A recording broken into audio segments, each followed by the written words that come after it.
I believe it was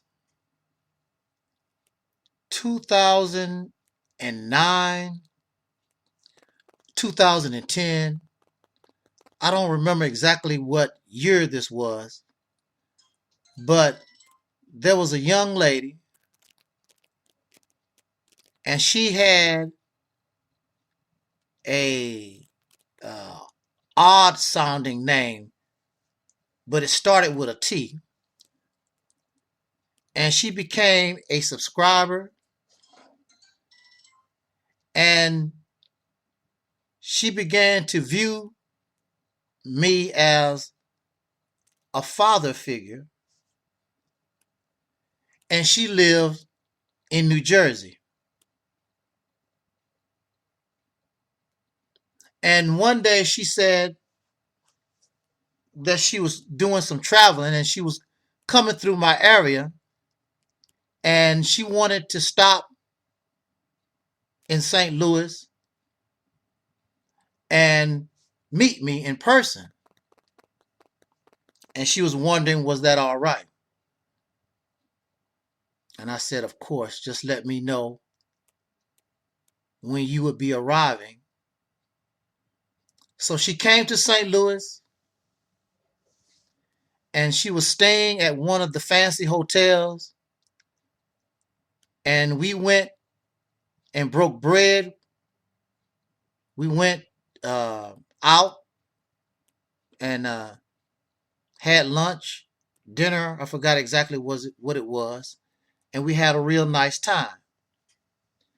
And unfortunately, things changed and my channel was terminated. And I don't know what happened to that young lady.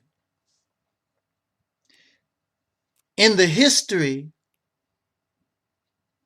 of the Realities Temple on Earth, even though I make it very clear I do not represent religion or spirituality, and lately I reject all forms of black power, pro-blackness, and I reject that aboriginal type stuff and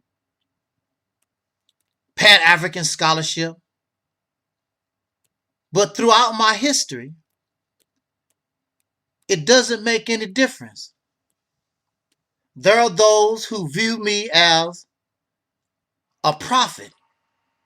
There are those who have called me a messenger. And it does not make any difference whether these two freaks like it or not. It doesn't make any difference what I like. This is how I have been treated, and this is how I have been seen. There are Caucasian people and other people outside of ourselves who have been attracted to the words from this ministry we call the Realities Temple on Earth. It is nice, and it was nice to meet my sister Terry Ellis of EnVogue.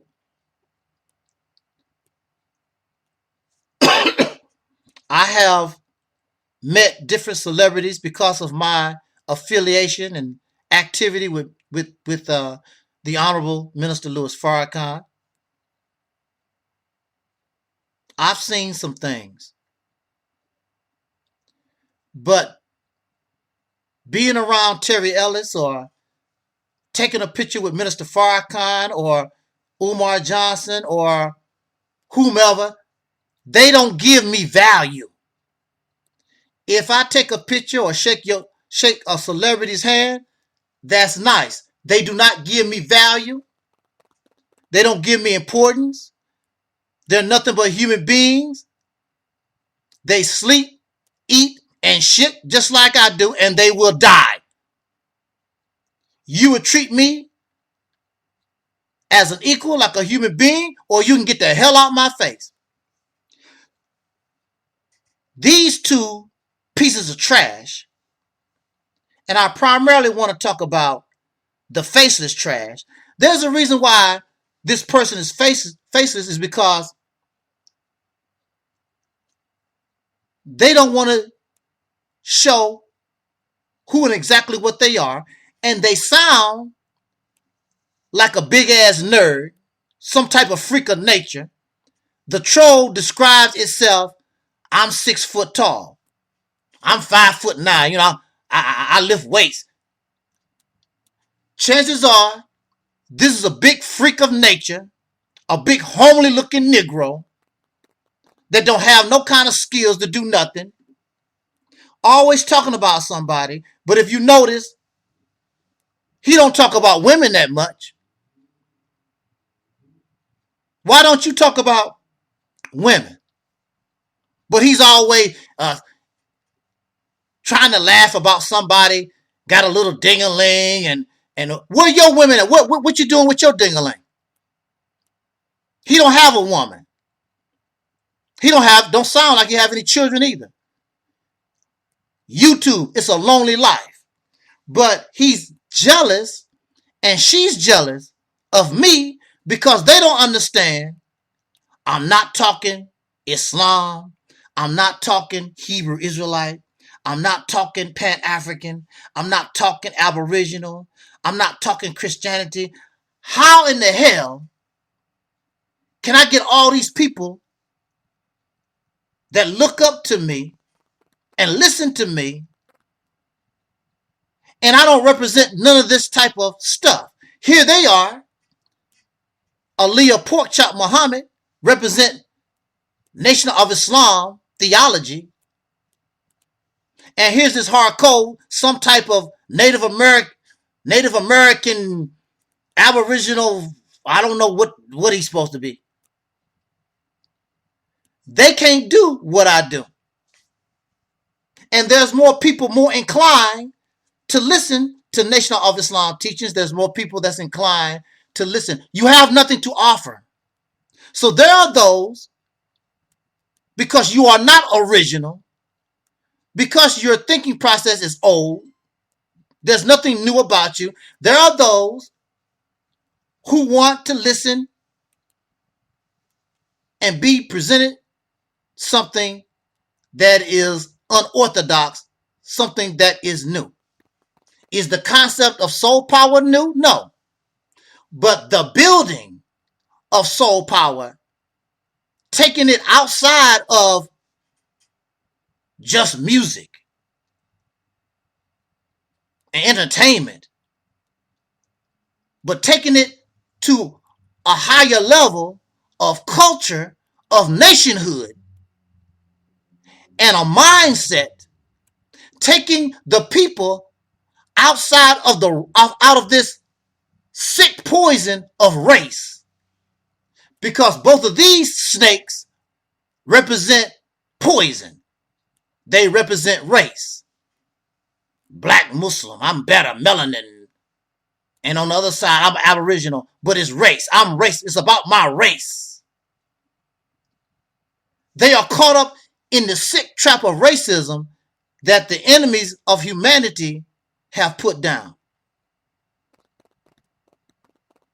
And we who come to this ministry, we are outside of race. We've beaten race. We're not a part of your racial garbage. Great minds think alike. And just because I have a thought, don't mean it came from you. And if it did come from you, I would say so. Just like there's a favorite thing that I like to say now, that came from this lady. She says they throw at the wall and hoping something sticks.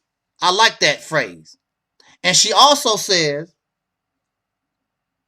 she said, when somebody show you who they are, you better move with caution. They show you who you are. I have no problem, and I give her the credit because it makes sense. This Alquan trash was on a blog talk radio show, and the reason why I was listening to the show was to listen to my brother Tyrone Thompson. And next to him, I listened to this Alquan thing. And a lot of what this Alquan thing made sense. But I do not copy, because if my thinking process and I was copying him, why does my conclusion end up different? Why is he an aboriginal, whatever he's supposed to be? And why do I represent soul power? Why is it that I created something called Soul Liberation Day? And when the troll says that somebody, not only me, everybody in YouTube copies his talking points, but he never shows on video, he never shows how he said these things first and others come behind him. Now, we know a lot of us been around and we recognize Nation of Islam talking points. We recognize Hebrew Israelite talking points or more Science Temple talking points. We recognize that. And we can prove you got that from the Nation of Islam or the Hebrews or the Moorish Science Temple. This piece of garbage can't do that. He thinks he's so great that other people can't think at all. It's all about him. So, what has his channel done? He has a nice group of people. He averages about over 500 views. Now, poor Aleeyah Pork Chop Muhammad, nobody listened to her. She can't have a channel. Nobody want to listen to her. The only reason why they come around and want to listen to her is because she's a shit starter, an instigator, a troublemaker. Nobody in the Nation of Islam community has nothing to do with her. She's burned all her bridges. What do that tell you? She's an evil, mean, wicked, nasty, tyrannical type person. And this hard cold is a jealous, conniving instigator. They love each other. This is a beautiful picture of them together. But they can't get along because one thinks they're smarter than the other. And they both con artists. Going back to this hard cold, I know the hard cold Alquan, I can guarantee you, he's a hideous looking man. And he tells you about how tall he is and strong. But what he's not going to tell you, he probably looked like Frankenstein. Happy Halloween, Alquan. Your favorite time of the year. And he talks all this pro-black garbage, but he lives around Caucasian people. He never describes black folks. He don't even describe Mexican. He only describes Caucasian people where he lives. What does that tell you? All these people are fraud. All these people are fakes. I suggest to you and all of us under the sound of my voice, this is the purge. The purge continues. And I would advise you to leave these pro-black, aboriginal, pan-African, black, leave all that stuff alone. Leave it all alone. Start from scratch. Re-examine everything that you ever thought of in life. I suggest that you get on the soul train. Examine, take your time. Nobody trying to convert you to nothing because there's nothing to be converted to. Except that you embrace your own unique, beautiful, original self instead of putting on costumes like these people want you to do.